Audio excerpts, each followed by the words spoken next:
What's up? It's your boy ET. Look, if you're looking to or you got to raise the bar on your marriage, you gotta click the link and get into Married and the Crazy, y'all. I'm telling you, this coaching is gonna take your relationship to another level. Now look, you already know you need to raise the bar. You know that already.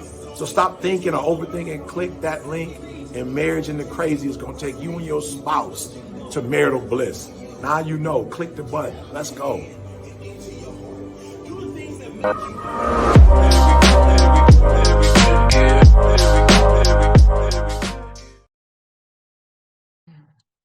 it's funny. It actually started back during the youth ministry day, right? I was so into like, Lord, I'm gonna raise up this young generation.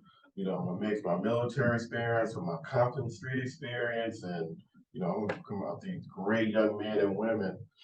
And then as we got older and we were, working with the youth, we started realizing, like, you know what? It's not even the youth that got the problem. It's the drama from the parents falling on the youth. I was like, so I had to have a different approach. It's like, hey, we got to get at these parents. I got to find a way to get with these fathers that's not involved in these kids' lives, but find a cool way, like, because no dad wants you to, no man wants you to tell them what to do. So it's like, how can you bond with that father a little bit more, and then kind of sneak in the godly principles, right? And then as we were doing a youth ministry piece, and our pastor, had me doing different roles. And then I just got to the point, it was like, I never want to be one of those people like I'm waiting for my pastor or even my commander to tell me, when it's time to change. I always want to be the person going front, like, hey, if you need me to move to some other area, I'm letting you know now, I'm okay with that.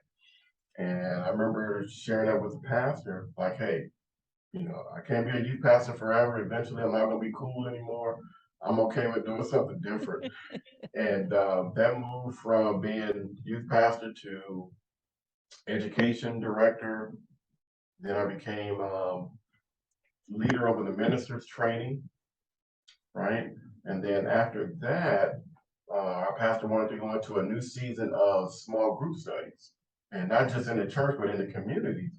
And as she was figuring out how to break down the different groups, she was like, we need a married couples small group study.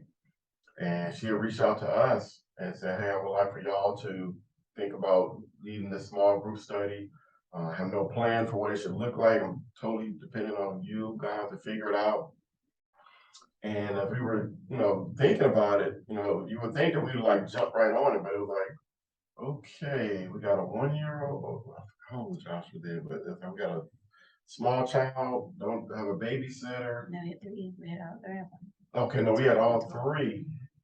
And it was like, okay, God, how are we gonna do this? 'Cause, and then that week, sometime after that, our neighbor just happened to come up.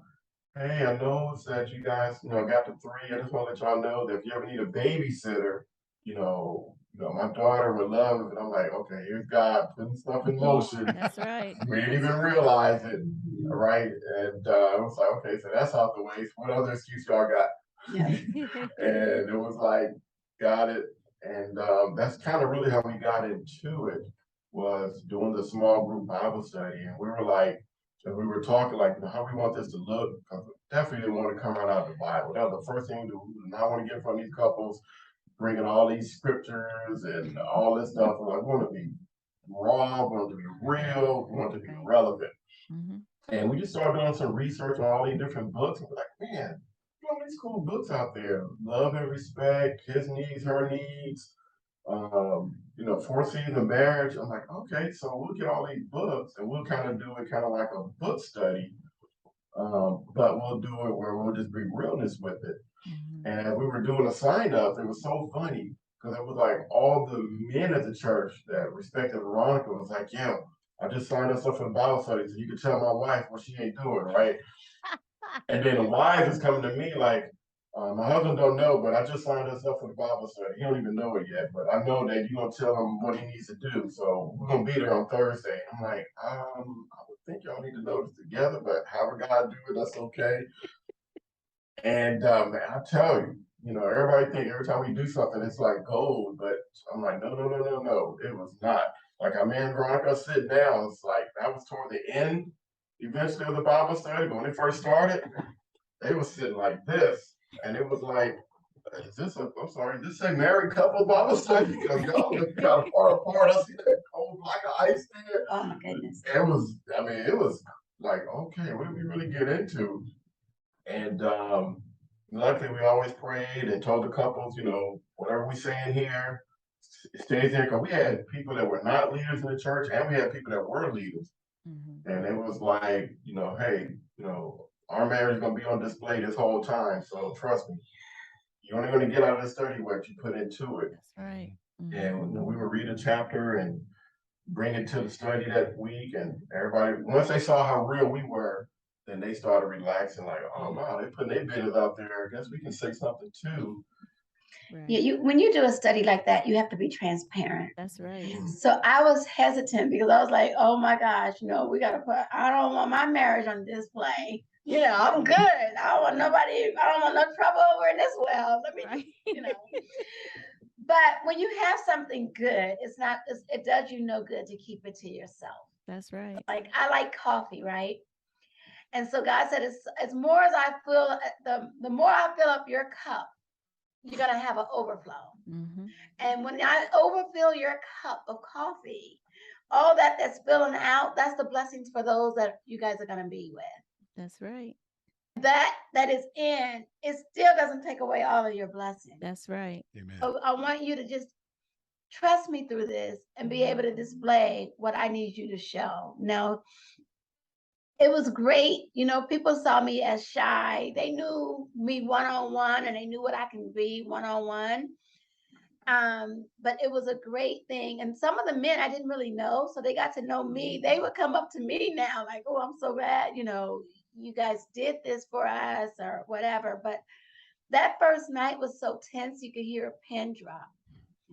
And when we came home, we had to pray before we could even deal with each other because it was just so like, whoa, God, you didn't warn us about this. And these are people that go to our church.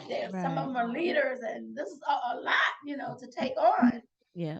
But he said, you guys just show them transparency. Just show them how marriages are. You guys, as a husband and wife, are to be best friends. Yes. You're to be trustworthy, be able to trust one another. That's what they needed to see. And then they needed to know how to be authentic, not to be ashamed. And then they all discovered over time is that marriage is being vulnerable. It requires vulnerability. And if you can't be vulnerable to the one that you said I do to, then that's not for you. If you can't be if that person can't trust you, then that's not for you. You can't be honest. You should be able to do that. And I think over time we had to pick books. They were biblically based scriptures in there, and they were things that dealt with every matter that attended to that each couple had. And over time we got it. Now we started out with a lot of couples, but we didn't end with a lot of couples. Some did not survive it because it's like this. God said, I need you on a straight or narrow path. Some gonna be hot, some gonna be lukewarm, but God needs you one temperature. And they weren't ready for that. And so they didn't make it. So you have to leave them on they fall off, but you still pray for them and you still try to encourage them. And you try to just maintain with the ones that are here. And that's what we did. It wasn't easy because it was always some tough times. But marriage, you hear people say, oh, marriage is a challenge. Is it really?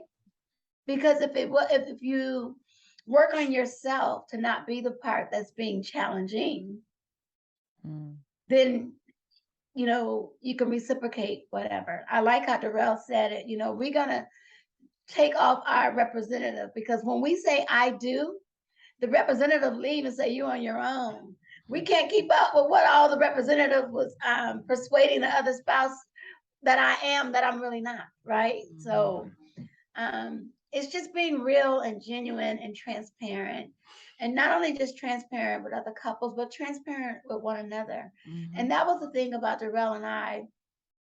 When we really got started with the couples Bible study, God showed us why we were the one. The way we got together was so different from each and every one of those couples that got together. And what it showed them was that when you have God in the center from the beginning, this is what you see. So this is why they didn't look like they had no trouble at the well, but they had challenges, different types of challenges, but they knew how to maneuver through it. And then, just teaching them along the way. And the funny thing about this, we had a couple that was about to celebrate 50 years of marriage. Yes. And they said, we needed this 32 years ago. To God be the glory. They just celebrated 60 years. Come on. Right. And so from 2012 to now, that has been the best years of their 60 years of being married. That's you what's know, up. Yes. so and I always tell people, I said, we make a mess, but God can bless a mess. We make the mess and we want God to come and mold us and shape us. We always ask him to put us on the powder wheel. He already put you on the powder wheel. Now try to pick up those crumbled pieces and make them to what he made them to be. Come on. We bring in all the mess. So That's right. we just need to try to just realize that and not wear our feelings on our sleeves, not get so emotional behind so much. And then the main thing between spouses and marriages is get out of your head. Because when you're in your head, you got all these things thinking about it. So what you really need to do is to get into the Word of God, so he can deal with your heart. And you see that you're not married to your enemy. You see that you're not sleeping with an enemy. And you see that we need to nurture what we have. We have to keep the flame burning.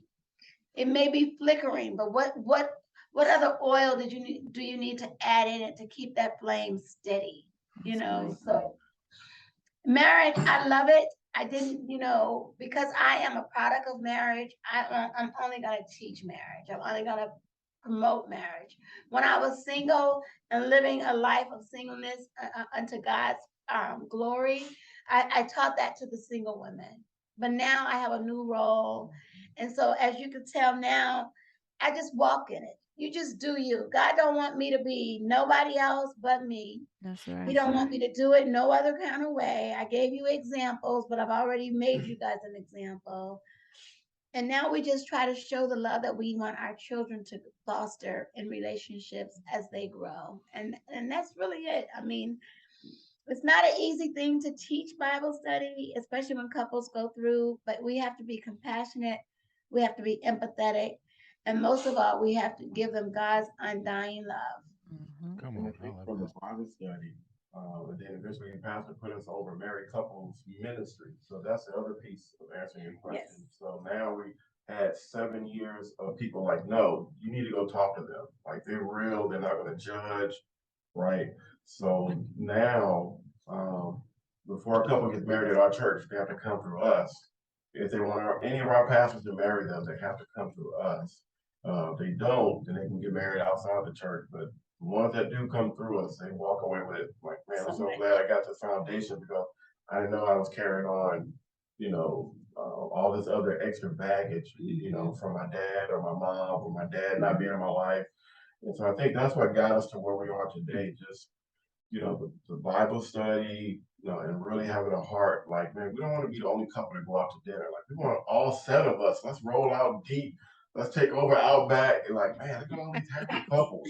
Like, that was like our goal. Like, our goal isn't for us to have the best marriage in the world. Our goal is for as many of us as possible to have the best marriage in the world. And we did that because on a night where it was Valentine's Day, we planned a dinner out. We called a restaurant, made reservations, so all 12 couples went out to dinner for Valentine's Day. There was something else. I started out with Bible study. I baked a cake and I brought it for dessert. I made cookies one week, and then one day I just made a meal, and then all of a sudden they said, well, can we all just sign up? So our Bible study was fellowshipping with a meal every Thursday. Chat and chew. And we called it Chat and Chew. I called it that. I like that. And every week we didn't know what we were going to have for dinner because the couples put their love and heart into it. And what it was is, even if you didn't cook as a husband, they did their part to support and do whatever it was. And so we taught them how to grow together, how to do something as simple as just making dinner or making a meal or planning it, whether you bought it, got it catered. It really didn't matter. And we didn't even ask for much. If all you got is potato chips and a soda or drink or water, we're okay with that. Right. That wasn't even the point. The matter was that it was dinner time. Some of us are running from work. You don't have to worry about it. We got it, you know. So that just built over to Alliance Seminars coaching, and we got our master certified life coach, even though we had our ministerial license. But we realized that not all couples that need help are faith-based. Mm-hmm. We want to reach the secular too, because there's a foundation to be learned from our life and from any other couple's life for those that are not faith-based. And so that is how, Alliance Seminars coaching has really just taken off and become what it's been to just share our experiences and to just, and we let our couples know it's not just after we do the coaching with you. We're here to see you out for a lifetime with your marriages. Because it's really not about the day of your marriage is just that, the day of your marriage. Right. It's the days after. That's when right. The enemy, like you said earlier, starting out, you say, I do, it's on. It's like we become the Jobs of the world. Come on. And that's what it is. And so, we have to just share people that even with challenges, no matter how deep or how heavy they are, when you put God in the mix of it, he works it out. But we also have to share, just even as a Christian foundation, is that without challenges, how can we grow? And so marriages is really what we discovered is marriage is the first opportunity to really show God's love. And it's on display every day. That's right. I think that's a valid point and an extremely important point people to get when you said that, without challenges, you can't grow. That's basic biology. That's based on God's design. When you look at everything that happens from a biological standpoint within the human body or even animals, just throughout trees, there's stress. It's those stressors that generate growth. You do a push-up, you start off, you can only do one push-up. And it's a challenge.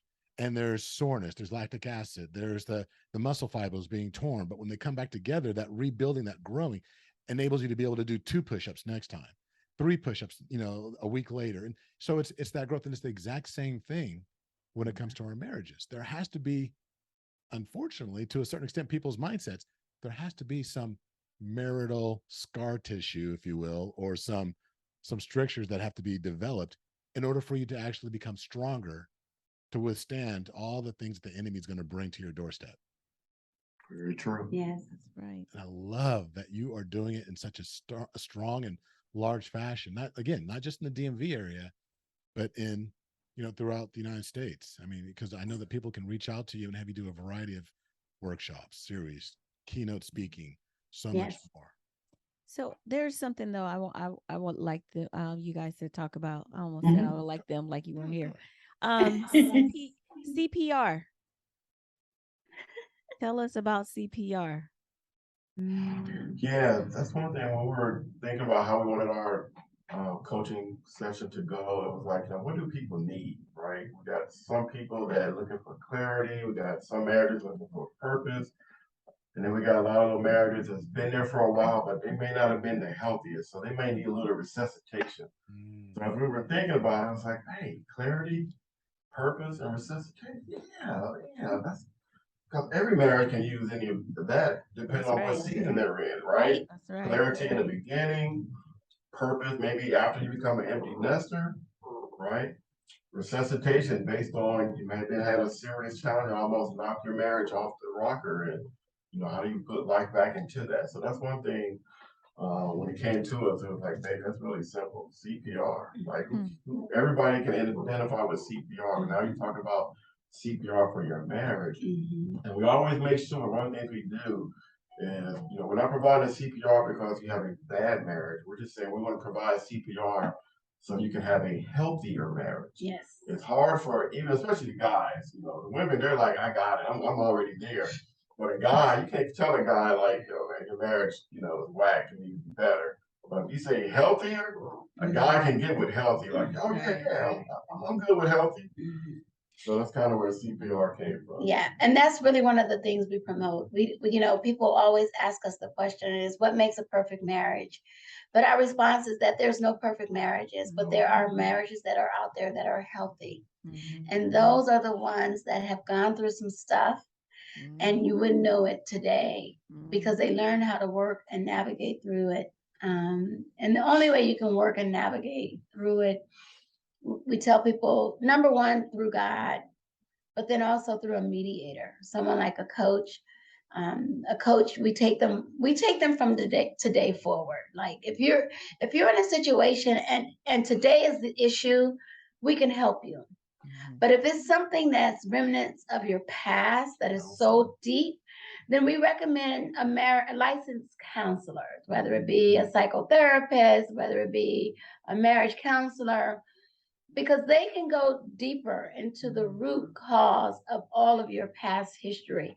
We're just trying to move you from today forward so that you can thrive. Because sometimes people say, if it wasn't for this situation right now, we wouldn't be. So that's why we just help them from today forward.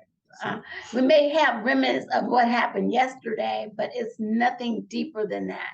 When it gets deeper, then you need the licensed therapist and counselors that can really help you navigate out of that.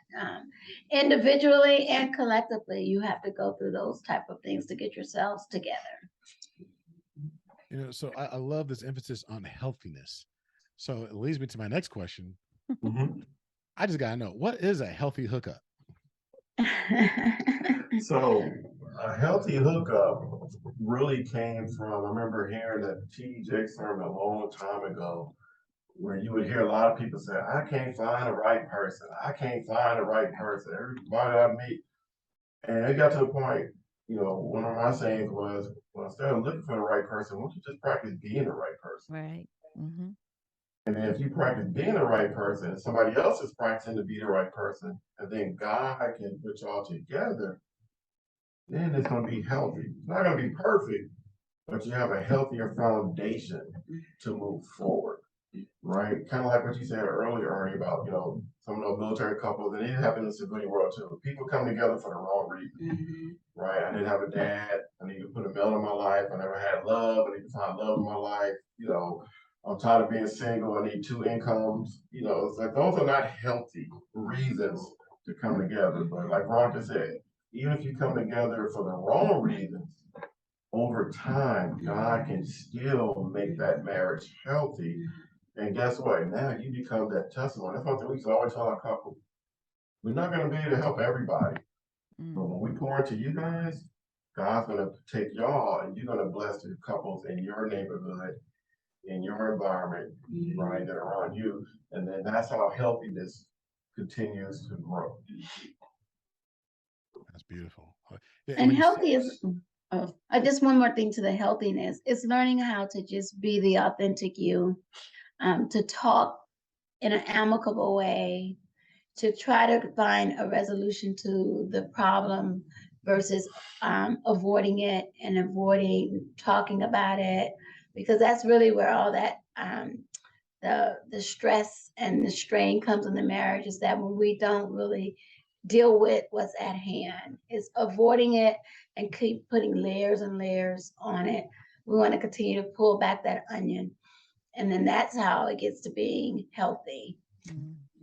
Well, it's been a pleasure. I love that you've actually set aside some time to talk with us. And it's interesting. We smile a lot during this interview because a lot of what you're saying, what you're sharing, what you're teaching, there's a lot of overlap. I mean, I won't say overlap. There's a lot of similarities, Sure. When we talk about being married in a crazy, crazy stands for being compassionate, real, accountable, zealous, and yielding.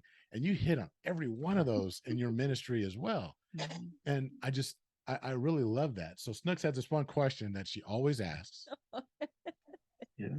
So, okay, he just told you what crazy stands for. What is of the acronym? Do you find to be the easiest for you to do or for you to be out of being compassionate, real, accountable, zealous, or yielding? I think when I hear about the real counts to me, that's always the biggest one because, like me, it's a badge of honor when I go to places and they go, "Yo, I didn't even know you were the pastor like that. Why you let me curse like that?" And I'm like, "Because I'm not a pastor right now. I'm watching a football game with you. I'm at your house. I'm doing this, or we're in the office, just chilling. We're talking." And they're like, "Yeah, but I wouldn't have been doing all that cursing." I'm like, dude, that's okay. That don't offend me, man. I grew up in Compton. I'm okay with that.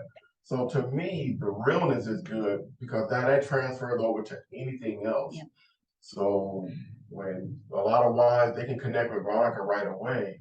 They're like, but my husband, he don't like putting his business out there like that. Well, when they introduce us and we get to talk, I don't come straight off talking about marriage. I'm like, yo, what's your favorite team? Then I take it from sports or music, whatever they want to come from. God give me the gift, like, yo, create that relationship from whatever that is. And people know me in a minute, movies. Like I can find a way to tie your football team in a movie to a marriage principle in a minute. So for me, that's the realness part that just makes it very simple to connect through. Yep. Love it. So you concur, same for you, Veronica? I would say real because, you just have to be who you are.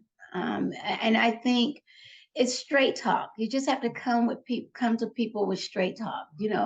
We get so much of the fuzzy stuff all the time, but when they hear that you're real and like they genuinely see your realness and your true compassion towards them, I think that's what draws them to say, "Oh, I can open up to her. I can get with her. I can tell her, and I can, that's how I'm able talking with them. They can find out, like, wow, it's me. I've been blaming him the whole time. Yep. So when you're real and that's the thing about we all have friends, right? And then we always hear about girlfriends or whatever. Girlfriends tell you the truth. And in marriages, and no matter who you are in life, people just really want the truth. People haven't been telling them the truth in so long that they're waiting for the fuzzy. But being real and telling people about you, about them, don't. And when people ask you a question, when you're real, do you want the truth or do you just want me to just sugarcoat it? Right. Mm-hmm.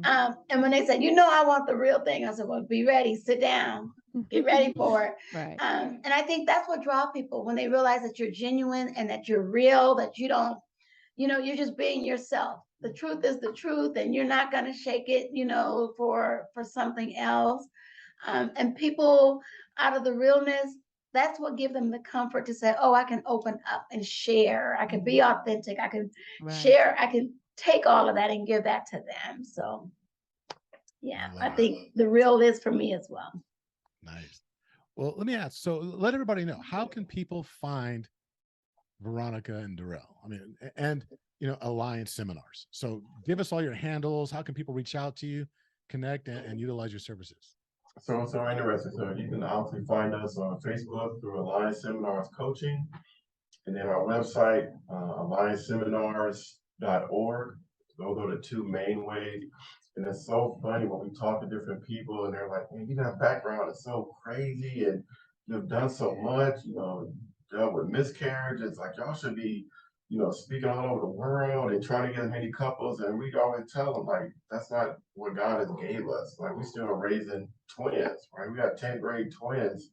So why would we try to be chasing all these different clients and traveling all over the world and then, have kids that's failing in school? It's like there's a time and a season for all of that. So a lot of our clients are either through the church or friends of the church or people in the neighborhood that found out what we do. So, we like people like, man, we can't even book y'all on your website. You don't have a calendar. I'm like, we're not trying to get booked like that. We're really into more of that one-on-one, close relationship. We're not trying to get 5, 6 couples every month, right? We got about 2 or 3, and we just pour into those 2 or 3. And then once we get past them, God always gives us another 2 or 3, right? So Facebook and the website, that's the best way to find us. But everybody knows that, if you just want to just reach out and just say, hey, I don't need a whole 6-step session. I just want to talk. We're available for that too.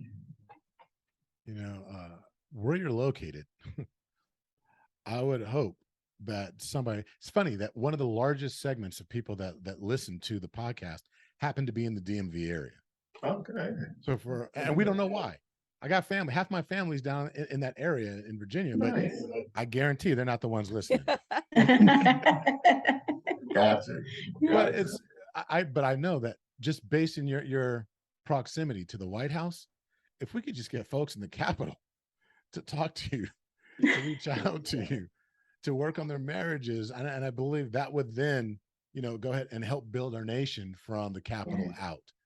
So I encourage everybody in the DMV area, to not overwhelm, but to definitely be aware of you and to reach out as needed.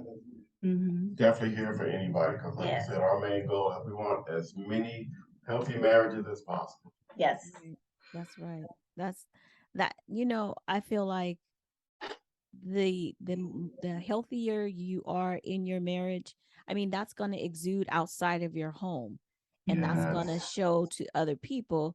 The happier other people are, then the happier, I mean, everyone else is. Just think about how when the holiday season comes, everyone is so nice and is, oh, pardon me, oh, thank you, and then as soon as January 15th come, everyone's back to being grumpy and grouchy again. And I always say Christmas is my favorite time of the year, but I'm like, if everyone could just have this type of attitude all the time, we wouldn't be where we are like right now. But I also believe that it starts in your home. And if me and my spouse are on the same page, we're loving, we're happy, he's still my boyfriend. I tell people that. I'd be like, oh, I'm going out with my boyfriend tonight, and they're like, wait, what? And I'm like, it's lovey, but anyway, Awesome. if we had that type of attitude, I love coming home and talking to him sometimes. And she said sometimes. No, I was just gonna say, it's so funny, Veronica, how you hit the nail on the head when you were talking about the conversations. Babe, I just need you to listen right now. I don't want you to fix it, because Lovey goes right to fix it mode. And I'm like, I'm not even done with what I was saying. Okay, what you need to do is blah, blah, blah. And it's like, no, I just need you to listen. I don't need you to do anything else, So I appreciate y'all reminding him that he needs to just listen and not fix it. But it's so true though. If couples could have that type of love for each other, it would exude outside of just them, and we could just change the world, Absolutely. So we appreciate y'all. Right. And ultimately marriage is supposed to be fun. Yes. You shouldn't have all of those stresses. Yes. Because think about when you are nothing we control. Yeah, you control it. So individually you need to be healthy, and then collectively you can be healthy. And that's what I want to say. You work on the whole you. And then when you connect with someone else and their whole, that's where the healthy meets in. Yeah. Amen. And in closing, everything that you're talking about and you're saying right now just reminds me of, you familiar with Tony Evans? Yes. I remember years ago, I was at a Promise Keepers conference. And I remember Tony, and it just sticks with me to this day, that Tony Evans was talking about how if you want to create better men, of course the focus was on men, but goes, you know what, then you need to be a better man in your house. And then when you can be a better man in your house, then you can actually focus on being a better man in your neighborhood.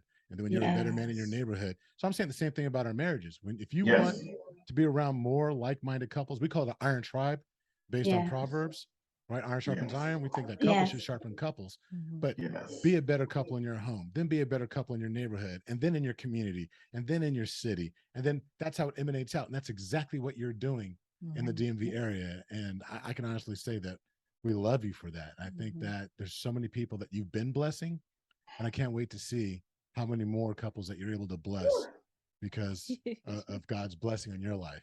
Continue to help bless that mess. Yes, We yes. appreciate it. And then we love the fact that, again, just like you just said, because we keep telling people it's not just us, right? You know, we get to brag now and say, hey, we know a couple of Ernie and Ronna, they're awesome out there. And you want to find somebody that's closer to you, you know, reach out to them. So that's another thing we love is being able to make recommendations. And it's so funny because people say, well, you know, isn't that competition? I'm like, no. This is not a competition. If they feel more comfortable with them, we want them to get whoever they feel comfortable with, because that's really what it's all about. And I like how you said that, you know, the marital iron, you know, sharpens iron. And marriage is a network. If we can't help them, why not give them to someone else that is? Because Darrell and I have not experienced a lot of issues that a lot of couples have.